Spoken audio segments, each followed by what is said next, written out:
है असली, एक है नकली। एक है असली मुसलमान, एक है नकली मुसलमान। एक है असली ईमान, एक है नकली ईमान। इस ज़माने में लोग गुनाह पे गुनाह करते जा रहे हैं, मगर उन्हें एहसास तक नहीं कि मैं क्या से क्या करता जा रहा हूँ। हमने ये समझ लिया है कि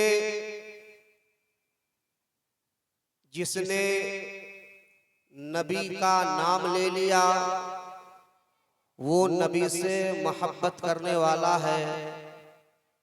हमारे ज़हन में यह बात बिठा दी गई है कि जिसने नबी का नारा लगा दिया वो नबी से मोहब्बत करने वाला है। हमारे ज़हनों में ये बसा दिया गया है कि जिसने नबी के नाम का जलसा कर लिया वो नबी से मोहब्बत करने वाला है। हमारे ज़हनों में, हमारे समाज में, हमारे मुआशरे में यह बातें लोगों को बता दी गई हैं कि जो नबी का नाम ले ले, नबी के नाम का नारा लगा दे, नबी का जलसा सजा दे, नबी का जुलूस निकाल दे, वो नबी से मोहब्बत करने वाला है। कौन मोहब्बत करता है? आइए, आपका अपना दावा है, हम आइए ज़रा पूछते हैं कि ये तो आप दावा करते हैं कि हम नबी से मोहब्बत करते हैं, हमने फला काम कर लिया है, ये नबी से मोहब्बत होने की दलील है। हमने जलसा सजा लिया है, ये नबी से मोहब्बत होने की दलील है। हमने नबी का नाम ले लिया है, ये नबी से मोहब्बत होने की दलील है। गर्जे के आप जो भी काम करते जा रहे हैं, आपका ये दावा है कि ये हम नबी की मोहब्बत में कर रहे हैं। आइए जरा उनसे पूछते हैं, आप जिनसे मोहब्बत कर रहे हैं, आइए नबी की बारगाह में चलते हैं। नबी क्या इरशाद फरमाते हैं? नबी किसे कह रहे हैं कि आओ जरा गौर करो, नबी क्या इरशाद फरमा रहे हैं?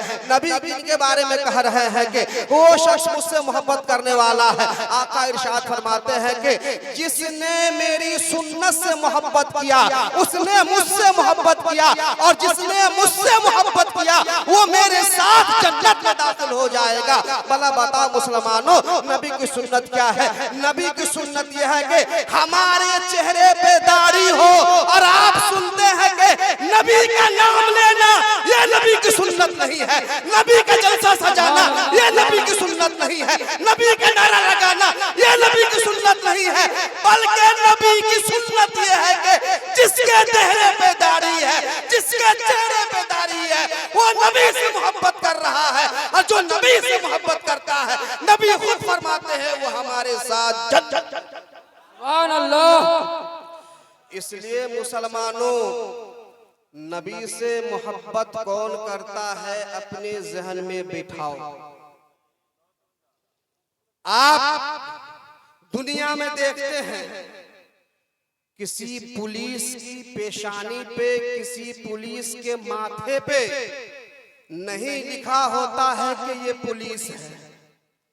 किसी आर्मी के ड्रेस पे, किसी आर्मी के माथे पे ये नहीं लिखा होता है कि यहाँ का आर्मी है। इसलिए कि आप जानते हैं कि जो यहाँ की पुलिस होती है उसकी एक वर्दी हुआ करती है, उसकी एक पहचान हुआ करती है, उसकी एक शनाख्त हुआ करती है। लोग वर्दी देखकर पहचान जाते हैं कि ये पुलिस वाले हैं, लोग कपड़े देखकर पहचान जाते हैं कि ये फौजी वाले हैं। कहीं लिखा हुआ नहीं होता है। इसलिए मुसलमानों, आपको यहाँ से जाना है और कब्र में जाना है। जब आप कब्र में जाएंगे तो फरिश्ते कैसे पहचानेंगे कि ये नबी का गुलाम है? इसलिए कि आपके चेहरे पे दाढ़ी नहीं है, आपके पास पहचान नहीं है। फरिश्ते देखकर समझ जाएंगे कि ये नबी का गुलाम नहीं है, ये नबी का गद्दार है। इसलिए कि नबी का गुलाम होता तो इसके चेहरे पे जरूर क्या पहचान लेकर जाओगे? कब्र में जाओगे, फरिश्ते कहेंगे चेहरे पे दाढ़ी नहीं है, ये कोई अपना नहीं लग रहा है। इसलिए कि जो अपना होता है उसकी पहचान होती है, और जिसकी पहचान नहीं होती है वो अपना नहीं। मुसलमानों, सब कुछ दुनिया ही नहीं, आपको यहाँ से जाना है। आप सिर्फ दुनिया की फिक्र ना करें, आपको कब्र में जाना है। आपके पास फरिश्ते आएंगे, देखकर कह देंगे कि ये नबी का गुलाम नहीं है। तब आप जाकर क्या करेंगे? आज हमें ये बता दिया गया है, सिर्फ ये बताया जाता है कि फरिश्ते कब्र में आएंगे तो सवाल करेंगे, मन रब को, तेरा रब कौन है? माँ दीनों का, तेरा दीन क्या है? और हमने क्या कह लिया है? अरे फरिश्ते सवाल करेंगे, हम जवाब दे देंगे कि मेरा रब कौन है, मेरा दीन क्या है। भला बताओ मुसलमानों, आप कैसे जवाब देंगे? आपसे पूछा जाएगा कि तुम्हारा रब कौन है, आप क्या समझते हैं? हम कह देंगे मेरा रब अल्लाह है। अरे तुम अल्लाह को जानते हो, अल्लाह को पहचानते हो? अरे दुनिया में अल्लाह के घर से आवाज आती रही है, कभी अल्लाह के घर गई नहीं। जो जिसको पहचानता है उसके घर जाता है। अजान हो रही है, मुअज्जिन बुला रहा है, अल्लाहु अकबर अल्लाहु अकबर, अजान का जवाब दे देते हैं, मुंह से जवाब देते हैं, मगर अल्लाह के घर जाते नहीं है। भला बता मुसलमानों, जो दुनिया में अल्लाह का घर कभी देखा नहीं है, अल्लाह के घर में जाता नहीं है, अल्लाह के घर में बुलाया जाता है, वो जाता नहीं है, वो कैसे अल्लाह को पहचानेगा? अल्लाह को वहां कब्र में वही पहचानेगा जो दुनिया में नमाज पढ़ रहा होगा, जो दुनिया में अल्लाह के घर जा रहा होगा। जो अल्लाह के घर नहीं जाएगा वहां अल्लाह को वो नहीं पहचानेगा। सुभान अल्लाह, सुभान। इसलिए कि दोस्ती मोहब्बत उससे होती है जिसके घर लोग आते जाते हैं। आप जरा गौर करें, अगर दुनिया में आपका कोई दोस्त है, आप उससे मोहब्बत करते हैं, क्या उसके घर नहीं जाते हैं? अरे दोस्त बुलाएगा 10 मरतबा, लोग दौड़ कर जाते हैं। अल्लाह के घर से आवाज आती है, 5 मरतबा लोग नहीं जाते हैं। और ये वो मुब्तला हो चुके हैं, वो ये सोच रहे हैं कि हम अल्लाह को पहचानते हैं। नहीं मुसलमानों, खबर में तुम जवाब नहीं दे सकोगे कि मेरा रब कौन है, इसलिए कि जब तो रब को जाना ही नहीं, रब को पहचाना नहीं, रब के घर गए नहीं, अल्लाह के घर गए नहीं, तो अल्लाह को कैसे पहचानोगे? इसलिए मुसलमानों, अल्लाह के घर में जाओ, रब से राबता बनाओ। जब रब से राबता बनेगा तो कब्र में भी अपने रब को पहचान। इसलिए मस्जिदों को आबाद करें, रब को पहचाने, रब के घर में जाकर झुके। शबे मेराज की रात आने वाली है और आप सुन रहे हैं कि अल्लाह तबारक व तआला ने अपने बंदों पर जितने अहकामात नाजिल फरमाए, हर एक को जमीन पर उतारने के बाद उसे नाफिज फरमाया। मगर नमाज एक ऐसा हुक्म है, एक ऐसा अतिया है रब की तरफ से, जिसे अल्लाह ने अपने महबूब को मक्का और मदीना में नहीं बल्कि अपने पास ला मकाम में बुला करके उससे नवाजा है। आप जरा गौर करें, हम रोजा रखते हैं, बड़ी पाबंदी से रखते हैं। ये हुक्म कहाँ नाजिल हुआ है? ये जमीन पर नाजिल हुआ है। हम ज़कात देते हैं, हुक्म कहाँ नाजिल हुआ है? जमीन पर नाजिल हुआ है। हम सदका खैरात करते हैं, हुक्म कहाँ नाजिल हुआ है? जमीन पर नाजिल हुआ है। कर्जे के हम जो भी काम करते हैं वो सारे अहकामात जमीन पर नाजिल हुए हैं। नमाज एक ऐसा हुक्म है जिसे रब ने महबूब को अपने पास बुला करके अता। आखिर ये शबे मेराज का नमाज से क्या ताल्लुक है? देखें, जब सरकार शबे मेराज तशरीफ ले जाते हैं तो आका फरमाते हैं कि अल्लाह मुझे जो रिफातें, बरकतें, अज़मतें तुम्हारे पास आने से हासिल हुई है, जो मुझे रिफातें, बरकतें शबे मेराज में हासिल हुई है, मैं ये चाहता हूं कि इसमें का कुछ हिस्सा इन्हीं रिफातों में से, बरकतों में से, अज़मतों में से कुछ हिस्सा मेरी उम्मत को भी मिल जाए। तो अल्लाह ने फरमाया, महबूब मदीने पाक जमीन से ला मकान में आना, ये आपकी मेराज है। और आपकी उम्मत का सजदे में जाना ये उनकी मेराज है। तो जो लोग चाहते हैं कि अल्लाह तबारक व तआला ने अपने महबूब को मेराज की रात में क्या क्या रिफतें अता फरमाई हैं, क्या क्या बरकत उन्हें मिली है, उनको क्या अज़मत मिली है, उनको क्या रिफत मिली है, अगर वो ये चाहते हैं कि हमें उन रिफतों में से, हमें उन बरकतों में से, हमें उन अज़मतों में से कुछ हिस्सा हासिल हो जाए, तो उसे चाहिए कि पक्का नमाजी। नबी पाक कहाँ तशरीफ ले गए? नबी पाक तशरीफ ले गए ला मकान। अच्छा, जब सहाबा कराम ने नबी से पूछा, या रसूल अल्लाह, अल्लाह का बंदा अल्लाह के सबसे करीब कब होता है?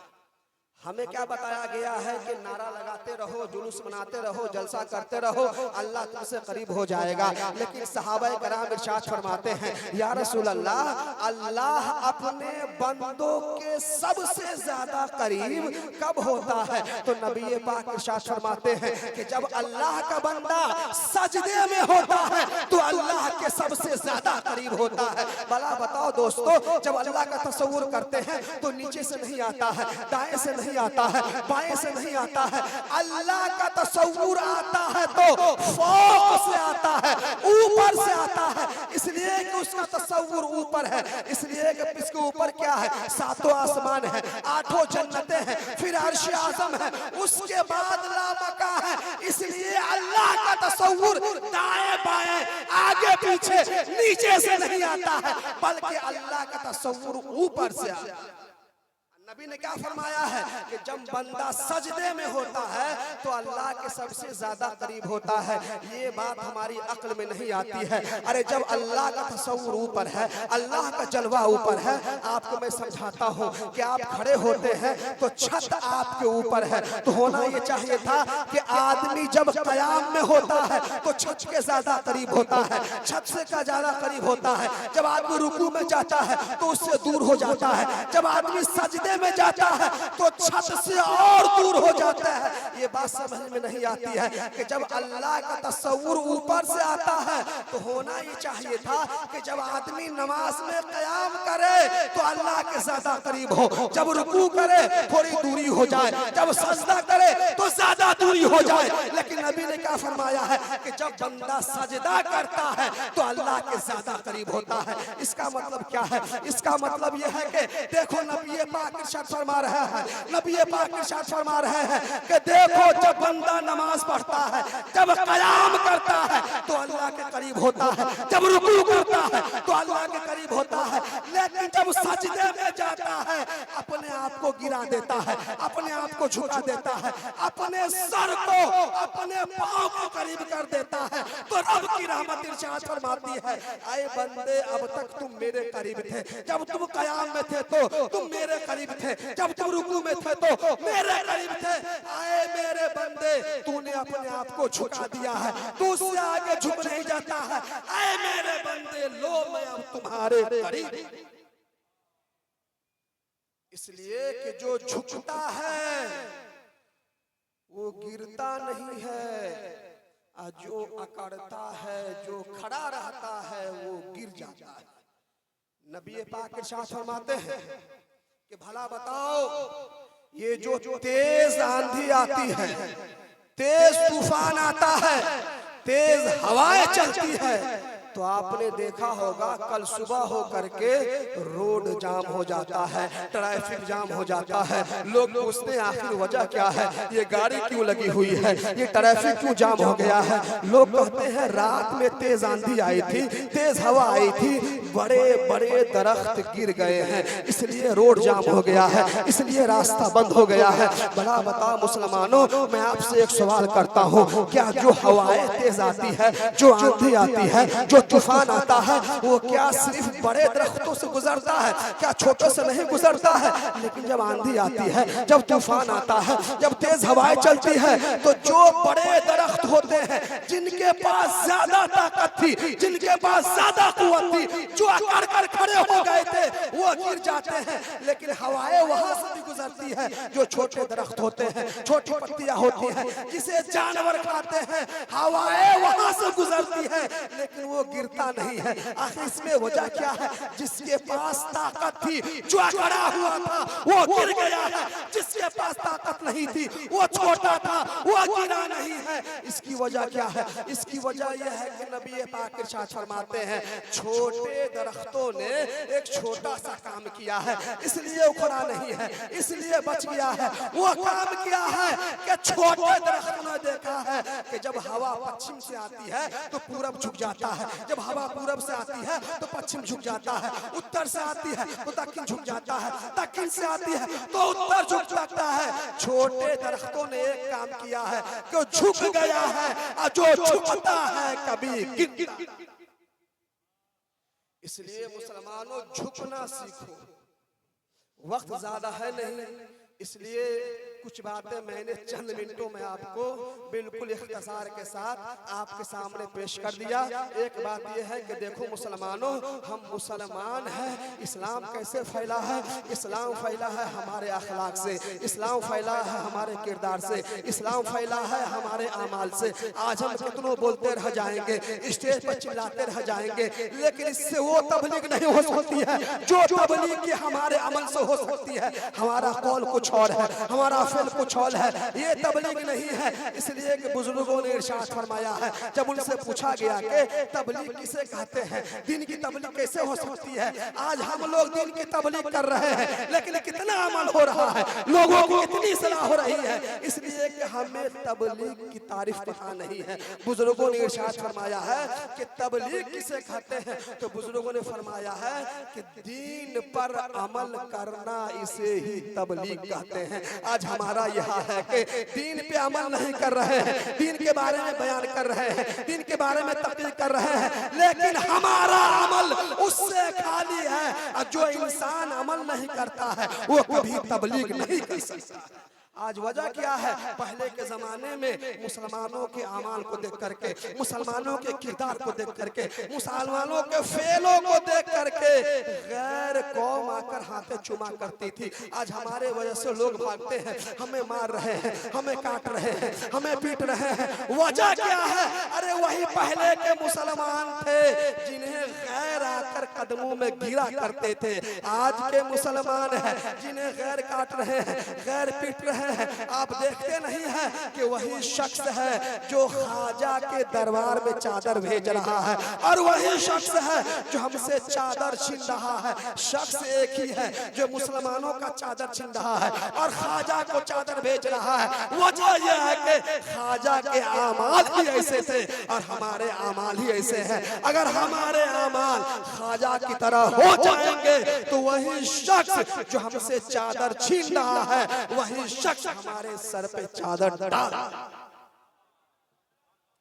इसलिए दोस्तों, आप मुसलमान हैं, आप मुसलमानों की तरह काम करें।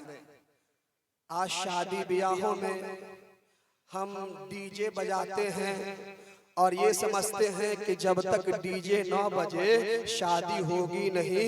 बड़ा बताओ मुसलमानों, आप अल्लाह का नाम लेते हैं, आप नबी का नाम लेते हैं। अगर मदरसे के लिए चंदा मांगा जाए तो कहते हैं 50 रुपया बहुत है, 100 रुपया बहुत है। अगर इमाम साहब को बुला लिया जाए मिलाद पढ़ाने के लिए, फातिहा करने के लिए, तो उससे 100-200 देकर काम चला लेते हैं। लेकिन जब डीजे बजाना होता है, जब गाना बजाना होता है, जब नाचना होता है, तो हजारों हजार खर्च करते हैं। ये मुसलमानों का काम नहीं है, इसलिए कि ये मुसलमान गुनाह नहीं करते हैं। जो मुसलमान होता है वो अल्लाह की बात मानता है, वो रसूल की बात मानता है, वो किसी किसी शैतान की बात नहीं मानता है। इसलिए विद्यापति ब्लॉक में अल्हम्दुलिल्लाह तकरीबन हर पंचायत में ये मीटिंग हो चुकी है, ये बैठक हो चुकी है कि विद्यापति ब्लॉक के मुसलमान अपने यहाँ जो शादियां होंगी उसमें डीजे नहीं बजाएंगे, उसमें गाने नहीं बजाएंगे। और अल्हम्दुलिल्लाह इसकी और भी कुछ खूबियां है, इसके और भी कुछ फार्मूला है, इंशाअल्लाह आपको बताया जाएगा। और आप मुसलमान हैं, आप इसमें अमल करें।